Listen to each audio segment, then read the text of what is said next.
10 रुपए का बंद रेसिपी। एक गांव में रामू नाम का एक आदमी रहता था। वो बहुत गरीब था। उसका पिंकू नाम का एक बेटा भी था। रामू दिन भर शहर जाकर मजदूरी किया करता था और पिंकू स्कूल में पढ़ा करता था। दोनों बाप बेटा अपने इस हालात में भी बड़े खुशी से रहा करते थे, क्योंकि वो दोनों ईमानदारी से रहते थे। उसी गांव में श्यामू नाम का एक आदमी भी रहता था। वो गांव में बर्गर बन का ठेला लगाया करता था। वो बहुत लालची और धूर्त किस्म का इंसान था। उसके बनाए बंद बहुत स्वादिष्ट हुआ करते थे, लेकिन वो बंद को बहुत महंगे दामों में बेचा करता था। एक दिन स्कूल के सामने श्यामू का ठेला देखकर पिंकू का मन बंद खाने का हुआ, तो उसने श्यामू से पूछा, अंकल अंकल, यह बंद कितने का दिया? उसकी बात सुनकर श्यामू ने उसे डांटते हुए कहा, अबे रोज पूछता ही रहता है, खाएगा भी किसी दिन। अच्छा तू तो रामू का बेटा है ना, तेरे पास तो पैसे होंगे ही नहीं। जा बेटा जा जा जा, टाइम खराब मत कर।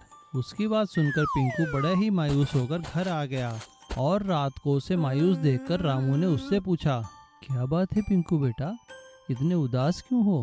पिंकू ने उसे सारी बात बताई। उसकी बात सुनकर रामू ने उससे कहा, कोई बात नहीं बेटा, बस इतनी सी बात है। जब मैं शाम को शहर से वापस आऊँगा तो मैं तुम्हारे लिए बर्गर और बंद ले आऊँगा। हम उसे घर पे ही फ्राई करके खा लेंगे। अपने पापा की बात सुनकर पिंकू खुश हो गया और अगले दिन रामू जब अपना काम खत्म करके शहर में बंद लेने एक दुकान पर गया तो वहाँ पे उसने श्यामू को देखा।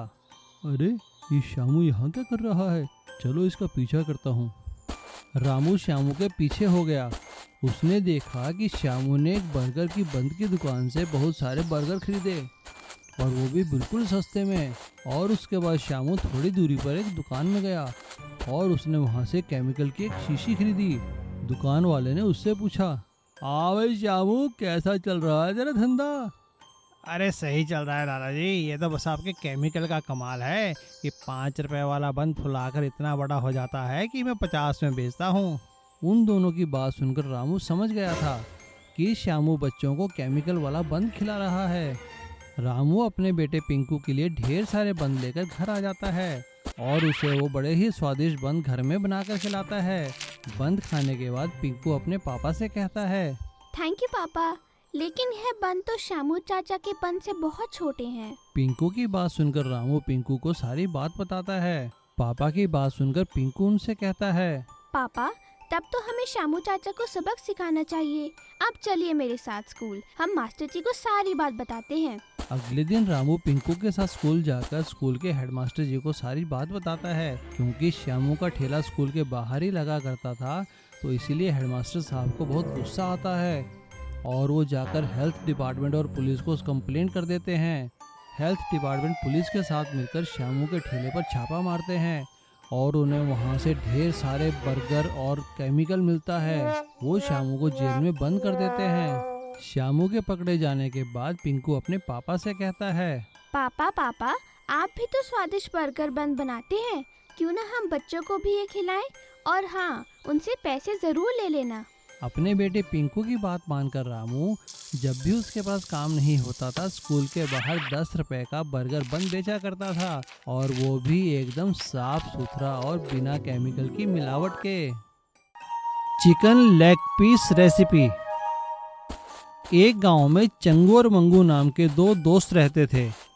दोनों की दोस्ती की पूरे गांव में मिसालें दी जाती थी। दोनों इकट्ठे ही स्कूल पढ़ने जाते और स्कूल के बाद दोनों ही इकट्ठे शहर में कॉलेज भी पढ़ने गए। मंगू पढ़ लिखकर एक कंपनी में बहुत बड़ा ऑफिसर बन गया और क्योंकि चंगू को खाना बनाने का बहुत शौक था, एक होटल में काम करने लगा। मंगू जब शहर छोड़कर जाने लगा तो चंगू ने गले मिलते हुए उससे कहा, यार मंगू, आज मैं बहुत खुश भी हूँ और दुखी भी हूँ। खुश इसलिए हूँ क्योंकि तू एक बहुत बड़ा ऑफिसर बन गया है, और दुखी इसलिए कि रोज मुझे तेरा चेहरा दिखे बिना रहना पड़ेगा। यार चंगू, ऐसा नहीं कहते, हमारे तो दिल आपस में जुड़े हैं। और रही चेहरे की बात, अबे मेरी फोटो देख लिया कर। और मंगू के ऐसा कहते ही दोनों हंसते हंसते गले मिलने लगे। काफ़ी समय बीत गया। मंगू अपनी मेहनत से एक बहुत बड़ा ऑफिसर बन गया था और इधर चंगू होटल में काफ़ी अच्छा काम करने लगा और उसे काफ़ी अच्छे पैसे मिलते थे। लेकिन साथ ही साथ वो नए नए तरीक़ों से गांव के लोगों को भी खाना बनाकर खिलाया करता था। एक दिन मंगू ने चंगू को फ़ोन किया। हेलो चंगू, कैसे हो? अरे मंगू, कैसा है मेरा भाई?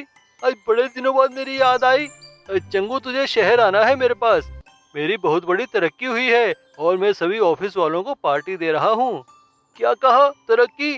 ठीक है मेरे भाई, मैं जरूर आऊँगा। मंगू ने चंगू के लिए हवाई यात्रा की टिकट भेजे थे। चंगू मंगू के पास पहुँच गया। मंगू ने उसका दिल खोलकर स्वागत किया। बड़े शहर की चकाचौंध देखकर चंगू दंग रह गया। पार्टी वाला दिन भी आ गया। मंगू अपने नौकरों की सहायता से सभी व्यवस्थाएं देख रहा था। तभी अचानक मंगू का मैनेजर आके उससे कहता है, साहब, ये कैटरिंग वाला लेग पीस बनाने से मना कर रहा है। कह रहा है इतने सारे लेग पीस हम नहीं बना पाएंगे। क्या कहा? बुलाओ जरा उसको। मंगू कैटरिंग वाले को अपने पास बुलाता है, लेकिन कैटरिंग वाला उसे 1000 लेग पीस बनाने से मना कर देता है। कहता है कि इतने सारे लेग पीस एक साथ बनाना बहुत ही मुश्किल है, और वो भी इतने कम समय में। चंगू वहाँ खड़ा खड़ा ये सारी बातें सुन रहा था। कैटरिंग वाले के जाने के बाद चंगू मंगू से कहता है, अरे क्या हुआ भाई, क्यों दुखी है?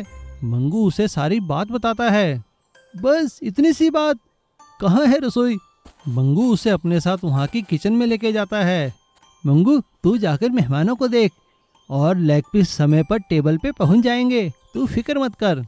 पार्टी शुरू हो जाती है और सबसे पहले चंगू के बनाए लेग पीस ही मेहमानों को सर्व किए जाते हैं। सभी लोग लेग पीस खाकर बहुत खुश होते हैं। भाई, ऐसे स्वादिष्ट लेग पीस तो मैंने आज तक कभी नहीं खाए।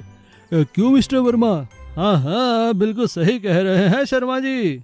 मंगू अपने बॉस को सारी बात बताता है। मंगू का बॉस चंगू को बुलाकर उससे कहता है, भाई वाह चंगू, तुम्हारे हाथ के बनाए लेग पीस इतने स्वादिष्ट हैं तो बाकी खाना तुम कितना स्वादिष्ट बनाते होंगे। भाई मंगू, आज से चंगू को हमारी पूरी कंपनी का कैटरिंग का ठेका दे दो। आज के बाद हमारी कंपनी में कोई खाना बनाएगा तो चंगू ही बनाएगा।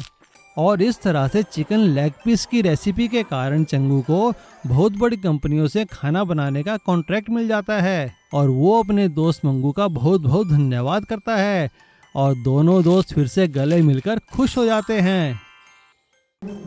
मधुमक्खियों का छत्ता और डाकू। एक गांव में श्याम नाम का एक आदमी रहता था। वो वन विभाग में बहुत ही ऊंचे पद पर काम करता था। वो बहुत होशियार, बहादुर और ईमानदार वन ऑफिसर था। एक बार उसके सीनियर ऑफिसर ने उसे बुलाते हुए कहा, देखो श्याम, मैं तुम्हें काला वन में भेज रहा हूँ।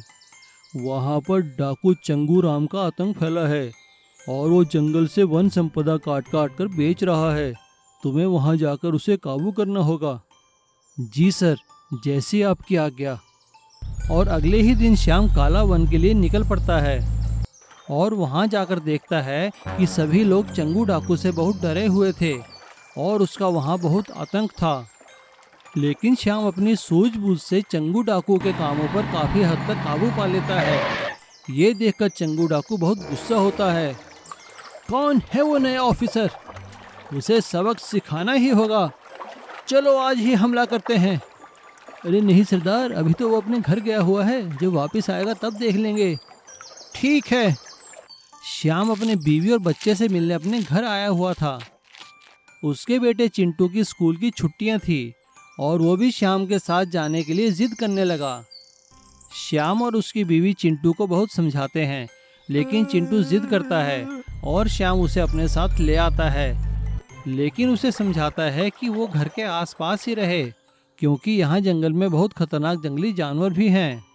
एक दिन जब श्याम सरकारी काम से कहीं बाहर गया हुआ था, तभी चंगू डाकू और उसके आदमी आकर उसके घर पर हमला कर देते हैं।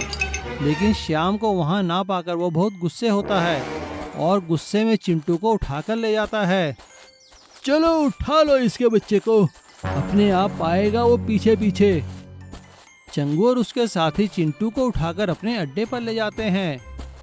श्याम को जैसी ही खबर मिलती है वो घबरा जाता है और चंगू डाकू पर हमला करने के लिए पुलिस से सहायता मांगता है, लेकिन पुलिस ऑफिसर उसे और फोर्स आने तक के लिए इंतजार करने को कहता है। डाकुओं के अड्डे पर अकेला चिंटू पहले तो डरता है, लेकिन तभी उसकी नज़र वहाँ पे एक मधुमक्खियों के छत्ते पर पड़ती है। मधुमक्खियों का छत्ता देखकर उसके मन में एक आइडिया आता है। शाम होने पर जैसे ही सभी डाकू खाने पीने में व्यस्त थे, तभी चिंटू अपने आप को एक कंबल से ढककर मधुमक्खियों के छत्ते पर बहुत बड़ा पत्थर फेंकता है। पत्थर लगते ही मधुमक्खियां गुस्से में आ जाती हैं और वो सभी डाकुओं पर हमला कर देती हैं।